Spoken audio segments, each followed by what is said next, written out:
کہ یہ کیا بدتمیزی ہے، چلو دفع ہو جاؤ باہر، نہیں تو شور مچا کر پورا محلہ اکٹھا کر لوں گی۔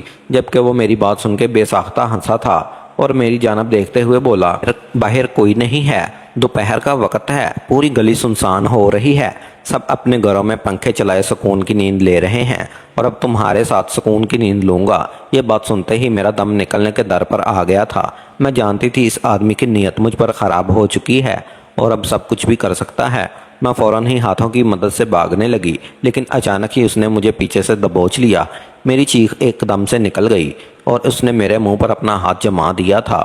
وہ بالکل بے قابو ہو رہا تھا، میری جان نکلنے کے در پر آ گئی تھی۔ یہ کیا ہو رہا تھا، میں کچھ نہیں جانتی تھی۔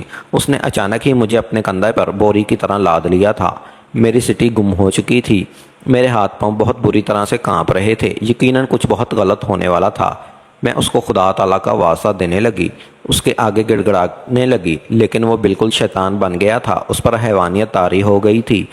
میں اس کو اس کی بیٹی کا واسطہ دینے لگی تھی، لیکن اس نے اپنے کان لپیٹ لیے تھے۔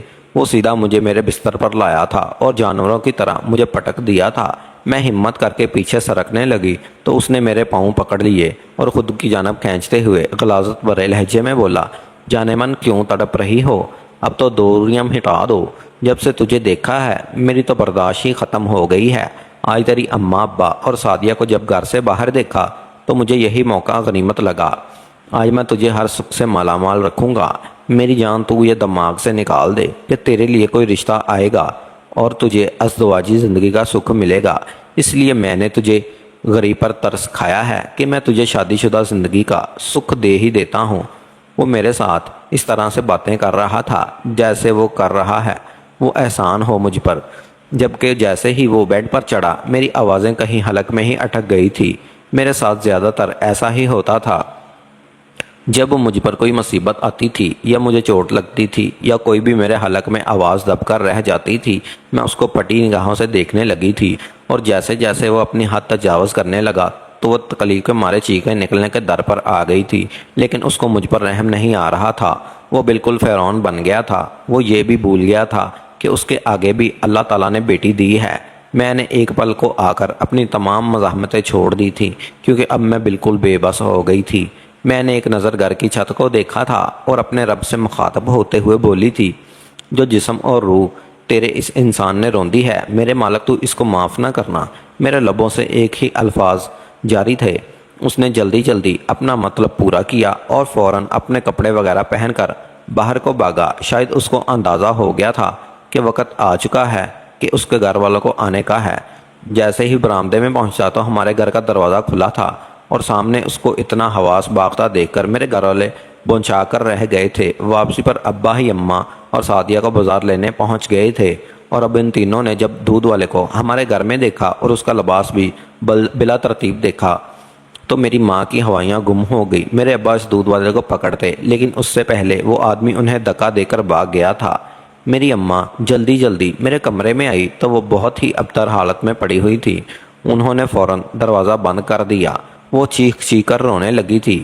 ان کا رونا مجھے بہت تکلیف دے رہا تھا۔ میں نے مردہ نگاہوں سے اپنی ماں کو دیکھا تھا، وہ سینہ پیٹ رہی تھی۔ میرا دل تڑپ رہا تھا، لیکن سب کچھ ختم ہو گیا تھا۔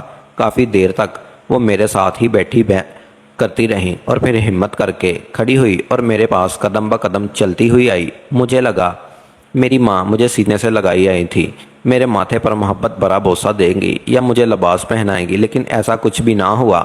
اماں نے گھماتا ہوا ایک زناٹے دار تھپڑ میرے سیدھے گالے پر رسید کر دیا، جس کے تاب نہ لاتے ہوئے میں ایک طرف کو لڑک گئی تھی۔ مجھے یقین نہیں آ رہا تھا یہ میرے ساتھ کیا ہو گیا ہے۔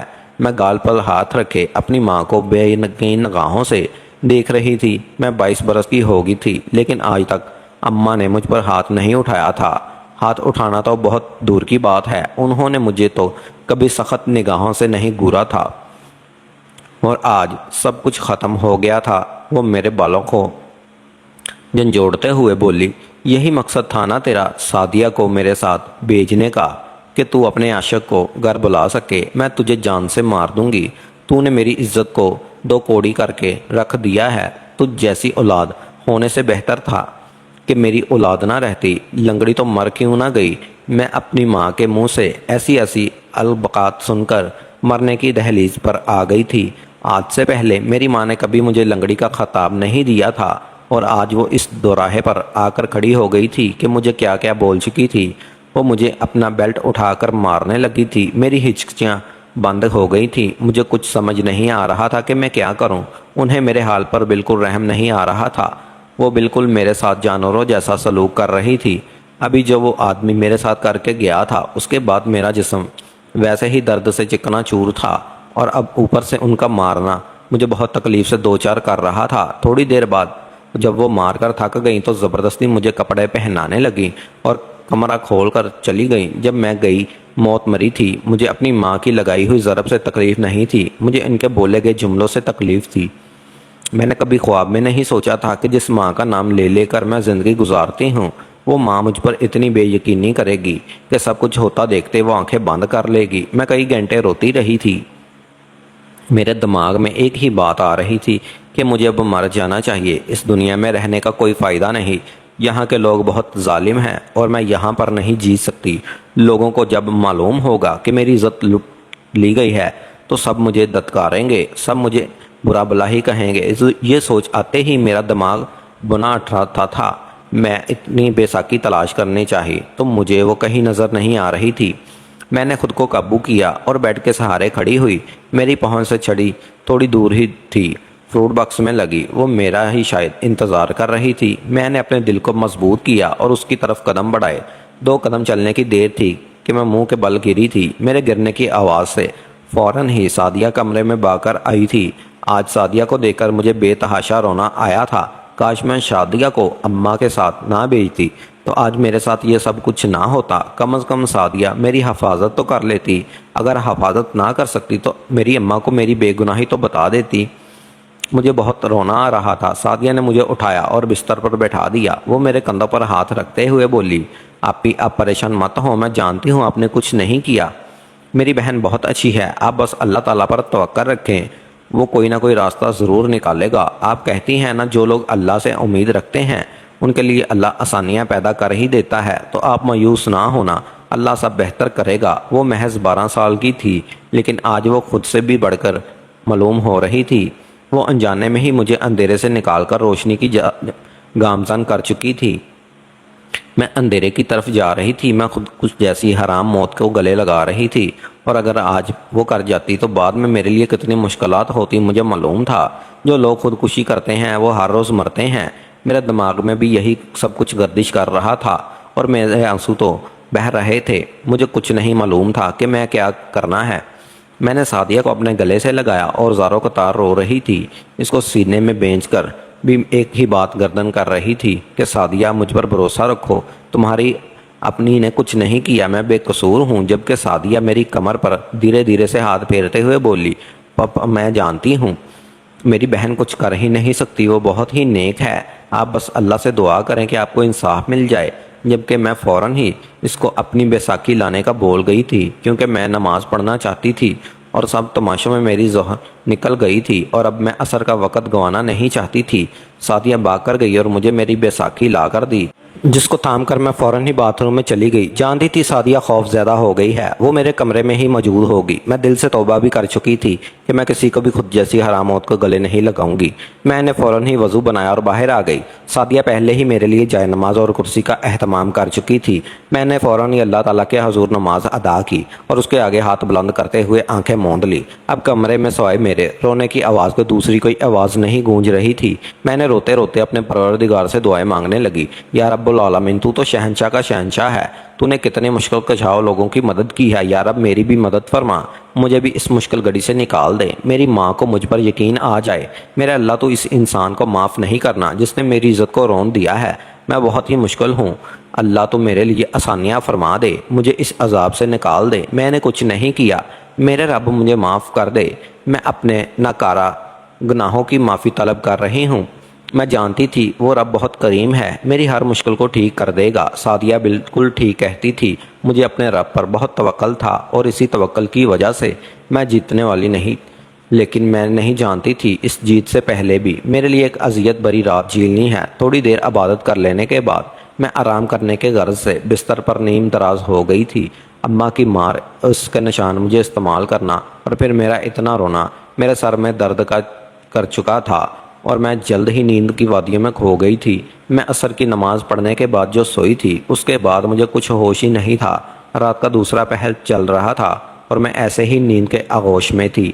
تھکن کے باعث میں اتنی گہری نیند سوئی تھی کہ مجھے کچھ علم نہیں تھا۔ آدھی رات کو اچانک ہی مجھے ایسا محسوس ہوا جیسا کوئی میرے جسم پر ہاتھ پھیر رہا ہو، اس کا ہاتھ بے باک انداز میں میرے پورے جسم پر گھوم رہا ہو۔ میں فوراً ہی آنکھ کھول گئی تھی اچانک، لیکن میں نے اپنے جسم کو بالکل کوئی حرکت نہیں دی تھی۔ میں نے نگاہ گھما کر بیڈ کے نیچے دیکھا تو میرے 14 طبقے روشن ہو گئے تھے۔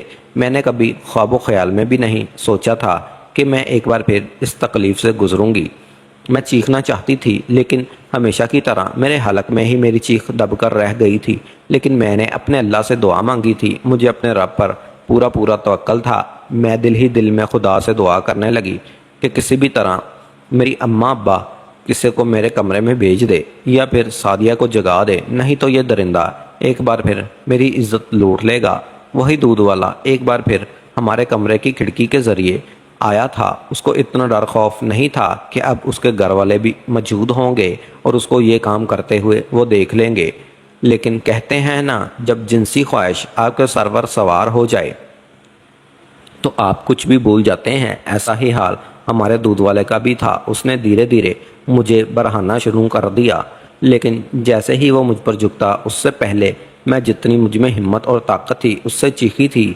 میری چیخ اتنی بلند و بالا تھی کہ وہ خود ایک پل کے لیے ہڑبڑا گیا تھا۔ برابر میں سوئی ہوئی سعدیہ جھٹکا کھا کر اٹھی تھی، جبکہ میری ماں اور اماں بھی فوراً میرے کمرے میں آ گئے تھے اور اس آدمی کو ایک بار پھر میرے کمرے میں دیکھ کر سب حیران تھے، جبکہ وہ بہت بری طرح سے گھبرا گیا تھا۔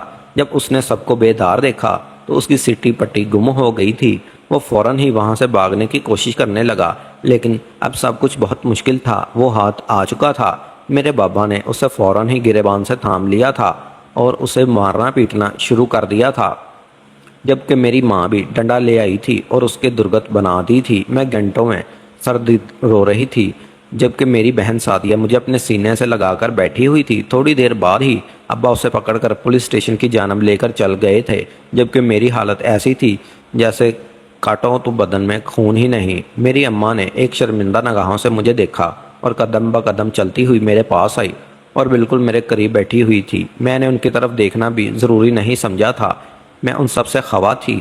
انہوں نے جو میرے ساتھ کیا تھا اس کی معافی میرے پاس نہیں تھی۔ میں ان کی جانب دیکھنا بھی نہیں چاہتی تھی۔ انہوں نے ڈرتے ڈرتے میرے کندھے پر ہاتھ رکھا اور گلکارہ بھری جس انداز میں وہ بھاگا تھا، اس کے بعد تمہیں میں نے جس حالت میں دیکھا تھا میں یہی سمجھی کہ تم کو اس کو پسند کرتی ہو اور اس کے ساتھ غلط کاری کر رہی ہو۔ میں نہیں جانتی تھی کہ اس نے تمہارے ساتھ زبردستی کی ہے۔ میں نے اماں کی جانب دیکھا اور روتے ہوئے بولی، اس میں میرا کیا قصور ہے کہ میں خوبصورت ہوں، لیکن مجھ پہ داغ بھی تو ہے۔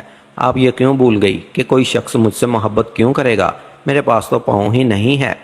جبکہ یہ بات سن کر میری ماں نے ضبط سے آنکھیں نیچی تھی۔ میں جانتی تھی یہ بات انہیں تکلیف پہنچا چکی ہے، لیکن میں انہیں آئینہ ضرور دکھانا چاہتی تھی، کیونکہ جو انہوں نے میرے ساتھ کیا تھا اس لیے میں انہیں معاف نہیں کر سکتی تھی۔ میں ان کی سگی اولاد تھی۔ انہوں نے مجھ پر بھروسہ نہیں کیا تھا اور یہی چیز مجھے تکلیف دے رہی تھی۔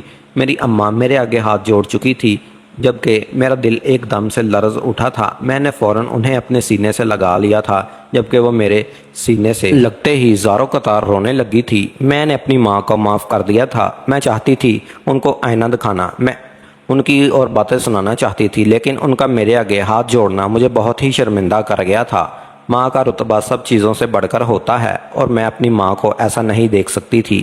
ابا اس دودھ والے کو سیدھا پولیس اسٹیشن لے کر گئے تھے۔ وہاں جا کر رپورٹ درج کروائی اور اس کو حوالات کی سیر کروا دی تھی۔ ہمارے پاس اتنے وسائل نہیں تھے، لیکن خدا کا شکر تھا وہاں موجود ایس پی بہت اچھا انسان تھا۔ اس نے فوراً ہی اسے اریسٹ کر لیا تھا اور ریپ کیس کے چکر میں کافی بھاری چارج لگائے تھے، جس کے باعث اس کی ضمانت ہونا بہت مشکل تھا اور اس دودھ والے کے پیچھے آگے کوئی بھی ایسا نہیں تھا جو اس کی حمایت کرتا۔ اس کی بیوی نے اس کو ڈھونڈ رہی تھی، لیکن ہم نے خاموش رہنے میں ہی عافیت جانی تھی، کیونکہ اگر ہم کچھ بھی کہتے تو ہماری ہی بدنامی ہونی تھی۔ کچھ روز بعد ہی پولیس اسے دروازے پر آ گئی تھی کہ کورٹ سے آپ کا بلاوا ہے، جبکہ اس کی بیوی نے صاف ہاتھ کھڑے کر دیے تھے کہ وہ ایسے کسی بھی معاملے میں نہیں پڑنا چاہتی۔ کیونکہ اس آدمی کا ایسا ہی ہے۔ اور جب اس کی بیوی کے منہ سے پولیس والوں نے یہ بیان سنا تو وہ فوراً ہی وہاں سے لوٹ گئے تھے۔ میں نے ڈرتے ڈرتے ابا کو سمجھایا تھا کہ ہم اسے معاف کر دیتے ہیں، لیکن میرے باپ نے صاف کہہ دیا تھا کہ جس شخص نے میری بیٹی کی عزت کو روندا ہے میں اسے معاف نہیں کر سکتا۔ اسے ایسی اذیت کی موت ماروں گا کہ وہ تڑپا تڑپا کر رہ جائے گی۔